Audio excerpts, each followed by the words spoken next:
Hey guys, welcome back to SuperMarcelWorld. Today I'm reviewing Terrifier 3. I absolutely love the first two movies, so I was very excited to check out the third one. And boy, oh boy, oh boy. Whew! Is it good like the first two, or is it the first letdown in the franchise? I'll tell you how I feel in this review. So let's stop talking and dive right in. Here we go. The story. Art the Clown is back to terrorize the residents of Miles County. The leading characters of the second film, Sienna and her little brother Jonathan, are back. They're both traumatized. Sienna's hallucinating and Jonathan is medicated. It's only a matter of time until they come face to face with Art the Clown again. The film exchanges its Halloween setting of the first two films for a Christmas setting. So hold on to your hats, cause Art is back. What I like. More sick and more twisted. You gotta love how they keep upping their game. It gets more twisted and more gory and more brutal every freaking time. And I am totally here for it. The opening scene takes place in a family home and Art the Clown sneaks in dressed as Santa Claus. And since we know Art the Clown a little bit by now, it's safe to say he does not take any prisoners. He slaughters everyone. Whoa. Here's something new and different and twisted. Art has created this freeze gun. And after testing it on a rat, he takes it to a bar and uses it on one of the guys in the bar. So he freezes his limbs and he smashes them to pieces with a hammer. Holy shit. Another brutal moment. Art takes the place of Santa Claus in a mall and he hands out presents to all the kids. One of the presents is a bomb. So the whole freaking room with all children inside explodes. Art is definitely the most twisted, the most sick, and the most sadistic slasher I know. Art really has no limit. His skills are brutal and sometimes even a little creative. You could really say they're a work of art. Yeah.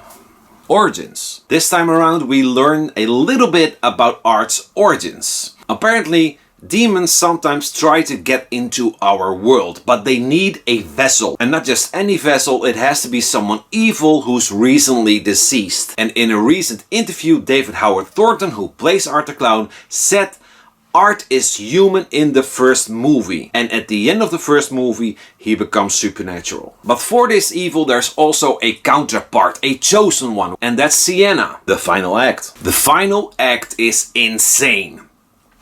Art and Vicky invade the family home of Sienna's uncle. It features an amazing fight between Art and Sienna. A terrific battle, and it kinda reminded me of Nancy versus Freddy, and that's a big compliment. The ground eventually breaks open and creates a portal to hell. What I don't like. Silly moment. Sienna wants to save Gabby, the little girl, from falling down into the hell dimension. So she has her sword and hands the handle to Gabby. Sienna herself is holding the blade. So Gabby grabs onto the sword, having the blade cut Sienna's hands open. She can never ever hold that weight. The blade would just cut through her hands and she would fall down anyways. It's such a silly choice. And if you look behind Sienna, you can see some big ass curtains. She could have ripped one of the curtains off and rolled it up and handed that to the little girl. Maybe it's just me, but I thought that part was really silly. Jonathan's death. Now, I know it might be more Sienna's story than it is Jonathan's, but I think their combination just works. I don't know, it's just cool having them together. I really didn't like his character being killed off. Now, I know we don't actually see the frickin' kill, so that skull that we see might be someone else's.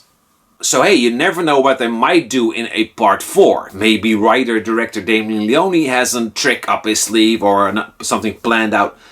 Honestly, I didn't like him being killed off. Open end. One of my favorite things about slasher franchises is how the villain is being killed off, and then at the beginning of a sequel, the creative way of how they bring him back to life. And at the end of this movie, Art is alive and well and he just leaves the scene. Personally, I would have preferred him to being killed off and seeing him magically being resurrected in a sequel. Most magical moment. If you have seen the movie, you know what I'm about to say. The shower scene. Oh my god.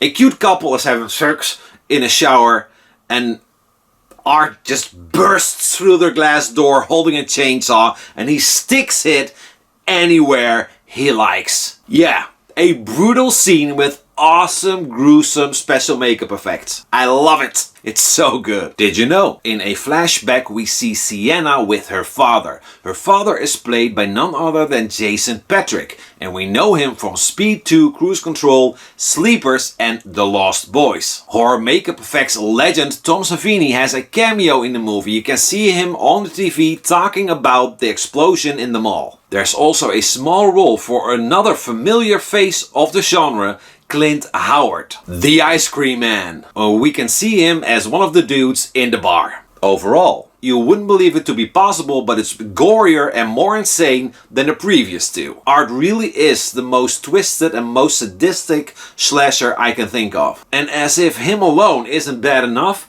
this time he's joined by Vicky, and she might be even more twisted. I mean, who masturbates with a knife?